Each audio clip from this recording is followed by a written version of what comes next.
ایک دن حضرت سلیمان علیہ السلام کی دل میں خیال آیا کہ میں اللہ تعالیٰ کی ساری مخلوق کی دعوت کروں۔ آپ نے اللہ تعالیٰ سے عرض کی کہ میں تمام مخلوق الہی کی دعوت کرنا چاہتا ہوں۔ اللہ تعالیٰ نے فرمایا، اے سلیمان، مخلوقات کو روزی دینے والی ذات تو صرف میں ہوں، تم میری ساری مخلوقات کو ایک وقت کا کھانا بھی نہیں کھلا سکو گے۔ حضرت سلیمان علیہ السلام نے دوبارہ عرض کی، اے پروردگار، جو کچھ میرے پاس ہے وہ بھی تو تیرا ہی عطا کیا ہوا ہے، اس سے میں تیری مخلوقات کی دعوت کرنا چاہتا ہوں۔ ان کے اصرار پر اللہ تعالیٰ نے ان کی خواہش قبول کر کے انہیں اجازت عطا کر دی۔ اللہ تعالیٰ کی رضا حاصل کر کے حضرت سلیمان علیہ السلام نے ایک بہت وسیع و عریض جنگل میں مخلوق خدا کی دعوت کا اہتمام کیا۔ انہوں نے جنات کو جنگل صاف کرنے اور وہاں صاف و شفاف دریا بچھانے اور مشرق سے مغرب تک کی تمام اشیاء کو لا کر جمع کرنے کا حکم دیا۔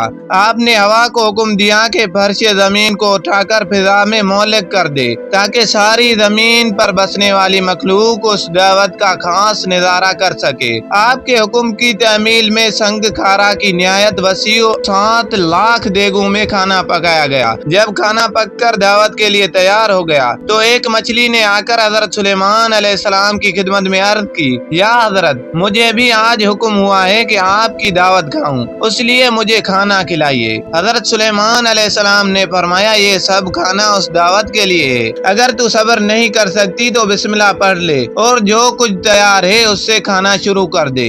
آپ کی اجازت ملتے ہی مچھلی نے کھانا شروع کر دیا اور جتنا بھی کھانا تیار تھا تمام کھا گئی۔ پھر بولی، یا حضرت، ابھی میرا پیٹ نہیں بھرا۔ حضرت سلیمان علیہ السلام نے حیران ہو کر کہا، اے مچھلی، تو تمام مخلوقات کا کھانا اکیلی کھا گئی اور ابھی بھی تیرا پیٹ نہیں بھرا؟ مچھلی نے جواباً کہا، حضرت، یہ تو صرف میرا ایک ہی نوالا تھا، میں تو روزانہ ایسے 3 نوالے کھاتی ہوں۔ پھر مچھلی نے شکوہ کیا، حضرت، اگر آپ کے پاس دعوت کا پورا سامان نہیں تھا تو آپ نے تمام مخلوقات خدا کی دعوت کرنے کا اعلان کیوں کیا؟ یہ سن کر حضرت سلیمان علیہ السلام فوراً اللہ کے حضور جھک گئے اور اللہ تعالیٰ سے معافی مانگتے ہوئے کہا کہ تمام مخلوقات کی دعوت کرنے کی ان کی آرزو محض خواب تھی، کیونکہ تمام مخلوق کو روزی دینا صرف تیرا ہی کام ہے، صرف تیرا ہی کام ہے۔